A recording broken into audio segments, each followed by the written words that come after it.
Selamat pagi anak-anakku. Pagi, Pak. Pagi, Pak. Pagi, Pak. Ya, bagaimana kabarnya? Sehat, Pak. Baik. Ya, untuk 3 orang kita doakan ya biar ketiga teman kita ini bisa segera pulih, bisa sehat. Ya, kemarin kita mempelajari apa? Termokimia, Pak. Kimia. Kimia, Pak. Kimia. Pelajari apa saja di sana kita kemarin? Reaksi endoterm dan reaksi eksoterm. Nah, untuk hari ini ya kita akan mempelajari materi baru yaitu tentang faktor-faktor yang mempengaruhi laju reaksi ya. Nah, mungkin kalian pernah tahu ya misalnya kita mau menyimpan daging. Nah, kalau daging yang kita simpan di lemari pendingin atau di kulkas, mana yang lebih awet kalau kita biarkan disimpan di ruangan terbuka? Daging di dalam kulkas lebih awet, Pak, daripada dibiarkan di ruangan terbuka. Yang awet daging yang disimpan di dalam kulkas. Ya. Ada yang tahu kenapa? Karena perbedaan suhu, Pak. Karena perbedaan suhu. Kalau di kulkas suhunya gimana? Kok di kulkas suhunya di bawah 0 derajat, Pak? Di bawah 0 derajat, Pak. Ya, untuk materi kita itu faktor-faktor yang mempengaruhi laju reaksi. Nah, apa yang akan kita pelajari yaitu pertama nanti kita akan menjelaskan bagaimana konsep laju reaksi. Yang kedua, mengaitkan teori tumpukan dengan laju reaksi. Yang ketiga, mengidentifikasi faktor-faktor yang mempengaruhi laju reaksi menggunakan teori tumpukan. Kemudian yang keempat, menjelaskan pengaruh konsentrasi terhadap laju reaksi menggunakan teori tumpukan. Kelima, menjelaskan pengaruh suhu terhadap laju reaksi menggunakan teori tumpukan.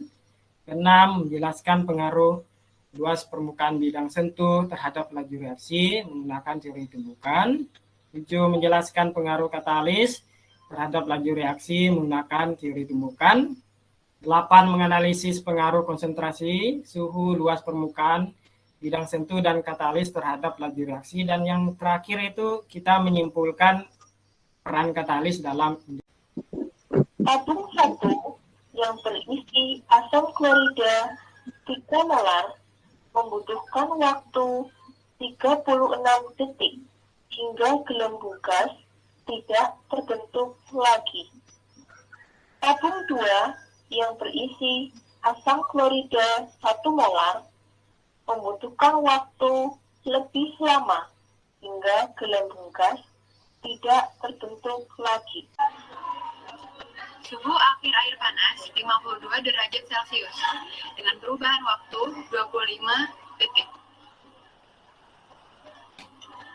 Suhu akhir air normal 25 derajat Celcius dengan perubahan waktu 33 detik.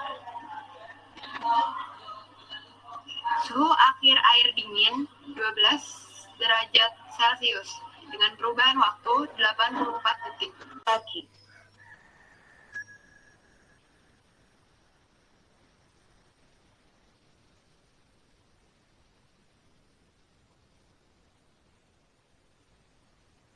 Mematikan stopwatch ketika gelembung gas tidak terbentuk lagi. Kalsium karbonat yang paling cepat habis adalah yang bentuknya serbuk. Jika kita perhatikan stopwatch kalsium karbonat bentuk serbuk, habis bereaksi dalam waktu 34 detik. Sementara kalsium karbonat yang butirannya kasar, bereaksi lebih lama. Ternyata sekitar 5 detik Kalau kita perhatikan, gelas ukur yang pertama sudah terjadi gelembung-gelembung atau busa-busa sudah muncul dan ada uap-uap panas dan di sekitar tabung terasa panas. Sedangkan pada gelas ukur yang pertama belum terjadi reaksi. Assalamualaikum warahmatullahi wabarakatuh. Waalaikumsalam warahmatullahi wabarakatuh. Waalaikumsalam. Saya perwakilan dari kelompok 2 akan menyampaikan hasil diskusi kami.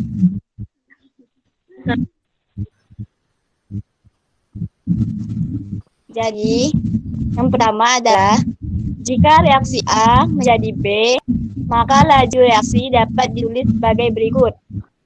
Laju reaksi A sama dengan berkurangnya konsentrasi A tiap satuan waktu, atau ditulis VA sama dengan negatif delta konsentrasi A per delta T.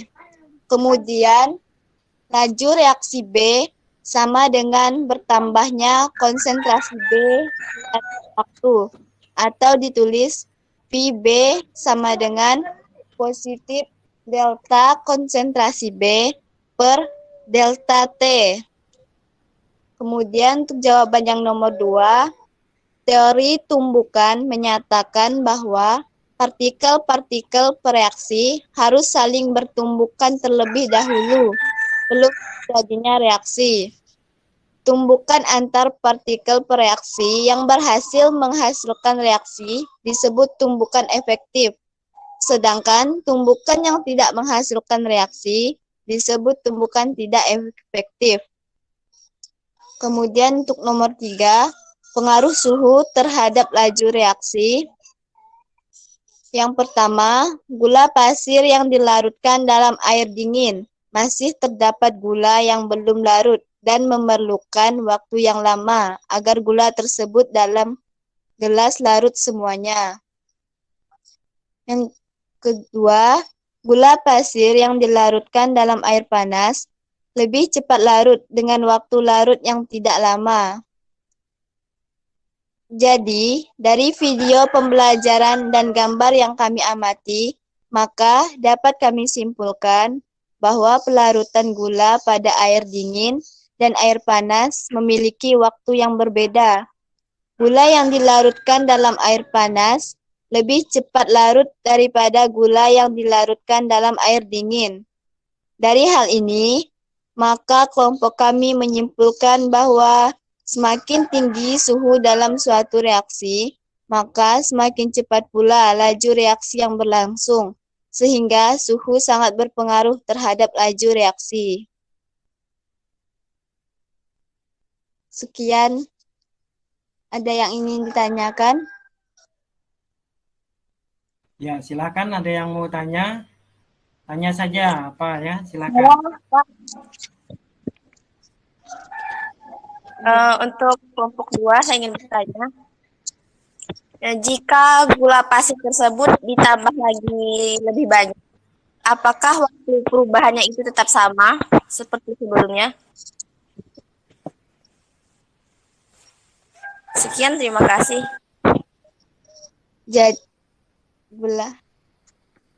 Jadi gula pasir jika ditambah ke dalam larutan akan lebih agak lama. Konsentrasinya akan berkurang.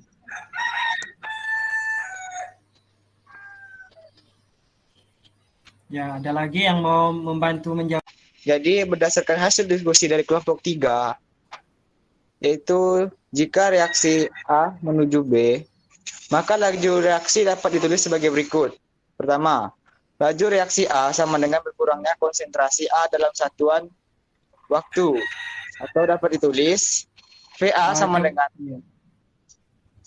VA sama dengan VA sama dengan minus delta konsentrasi A per delta T. Kedua, laju reaksi B sama dengan bertambahnya konsentrasi dalam satuan waktu, atau dapat ditulis dengan VB sama dengan plus delta konsentrasi B per delta T.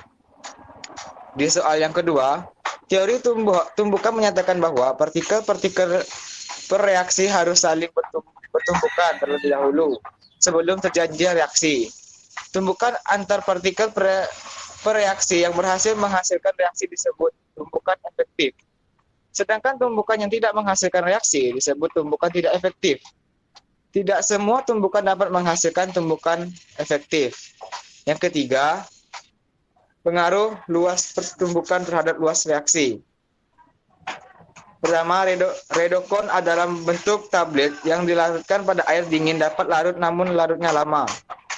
Yang kedua, redokon dalam bentuk serbuk yang dilarutkan dalam air dingin lebih cepat larut.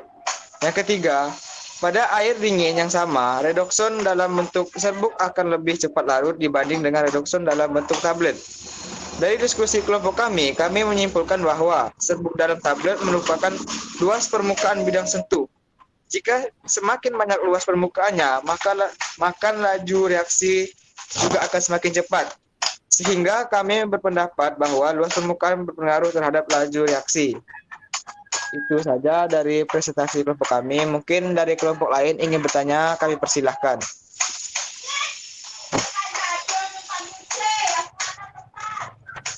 Ya, silakan kelompok lain yang mau tanya. Tanya saja ya.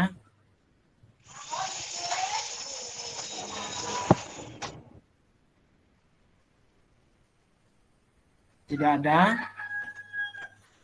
Oke, kalau tidak ada, Bapak coba koreksi ya. Kelompok 3 ya. Tadi Ricky mengatakan minus ya. Jadi dapat ditulis VA sama dengan minus. Jangan bilang minus ya. Tapi katakan negatif. Baca nanti dari kelompok dari pertanyaan A menjadi B dapat ditulis sebagai berikut. Untuk yang laju A sama dengan bentuknya konsentrasi atau ditulis VA sama dengan delta konsentrasi A per delta T. Untuk yang B, laju reaksi dengan bersamaan konsentrasi B dalam satuan waktu, atau ditulis VB sama dengan positif delta konsentrasi B per delta. Jawaban yang kedua, teori tumbuk menyatakan bahwa partikel-partikel bereaksi harus saling bertumbukan terlebih dahulu terjadi. Tumbukan antar partikel bereaksi yang berhasil menghasilkan reaksi disebutlah tumbukan efektif. Sedangkan menghasilkan reaksi disebut tumbukan tidak efektif. Untuk jawaban yang ketiga, pengaruh katalis terhadap laju reaksi. Pisang yang sudah tua dan biarkan hingga matang atau tanpa diberi karbit memerlukan waktu yang cukup lama. Waktu kulit pisang berubah dari hijau menjadi kuning. Untuk jawaban yang B, pisang yang sudah tua kemudian diberi karbit dalam proses pematangannya memerlukan waktu yang singkat saja sehingga warna kulit pisang dari hijau berubah menjadi kuning. Untuk jawaban yang C, dari dua peristiwa di atas, kelompok kami berpendapat bahwa jika diberi karbit pada proses pematangan pisang, maka pisangnya akan lebih cepat matang daripada pisang yang diperam tanpa menggunakan karbit. Baik, kalau tidak ada berarti Bapak coba memberikan tanggapan ya. Jadi kalau saya lihat dari kelompok 1, 2, 3, dan 4 terakhir ini, untuk pertanyaan nomor 1, nomor 2 itu rata-rata sama ya, berarti kalian sudah benar-benar memahami bagaimana cara menuliskan laju reaksi ya. Jadi laju reaksi itu kalau yang di sebelah kiri itu disebut dengan preaksi, yang A itu atau yang B itu sebagai produk atau hasil reaksi. Nah, untuk yang A, laju A sama dengan berkurangnya konsentrasi A per satuan waktu. Betul. Kemudian untuk yang kedua yaitu laju bertambahnya konsentrasi B terhadap satuan waktu. Atau tadi sudah di Bapak lihat ditulis kalau laju A sama dengan negatif delta konsentrasi A per delta T.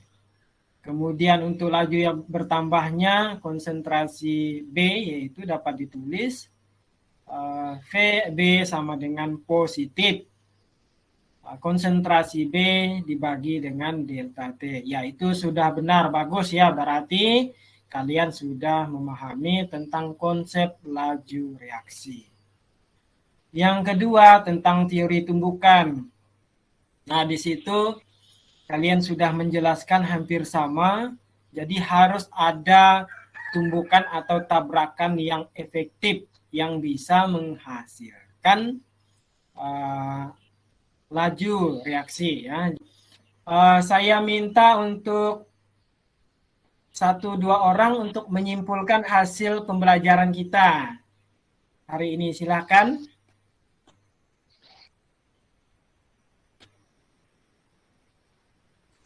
Saya, Pak. Ya, boleh. Menurut saya, kesimpulan pembelajaran hari ini adalah yang pertama, faktor yang mempengaruhi laju reaksi yaitu konsentrasi, suhu, luas permukaan, dan katalis. Dan yang kedua, semakin tinggi konsentrasi reaktan, semakin banyak jumlah partikel reaktan yang bertumbukan, sehingga semakin tinggi frekuensi terjadinya tumbukan dan lajunya meningkat. Dan yang ketiga, apabila suhu pada suatu reaksi yang berlangsung dinaikkan, maka tumbukan yang terjadi semakin sering dan menyebabkan laju reaksi cepat. Tumbukan yang terjadi semakin banyak, sehingga menyebabkan laju reaksi semakin cepat. Selanjutnya, katalis adalah suatu zat yang mempercepat laju reaksi kimia.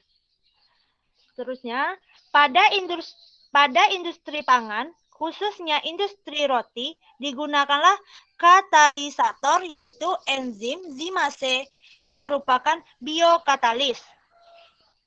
Itu Pak kesimpulannya. Ya, baik. Ya, terima kasih ya.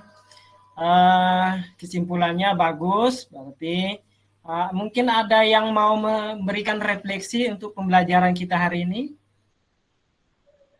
Saya, Pak. Ada, Pak.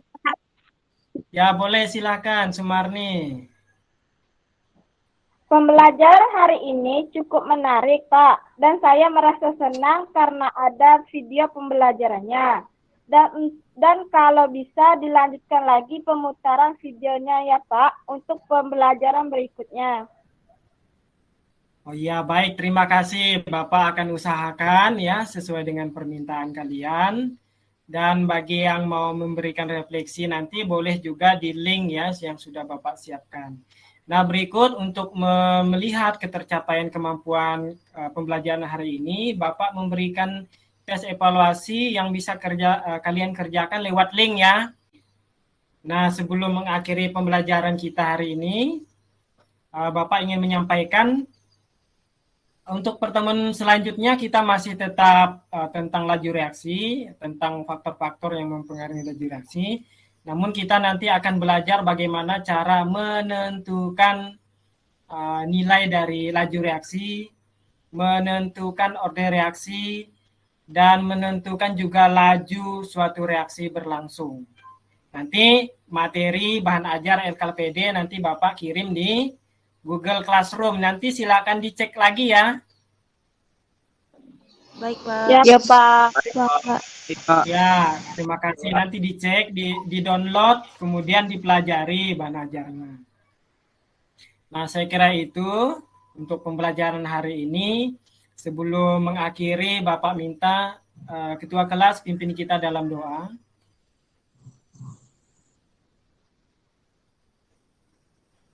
Baik, Pak. Baiklah, marilah teman-teman, sebelum mengakhiri pelajaran, marilah kita berdoa. Kita berdoa menurut agama dan keyakinan kita masing-masing. Berdoa dimulai.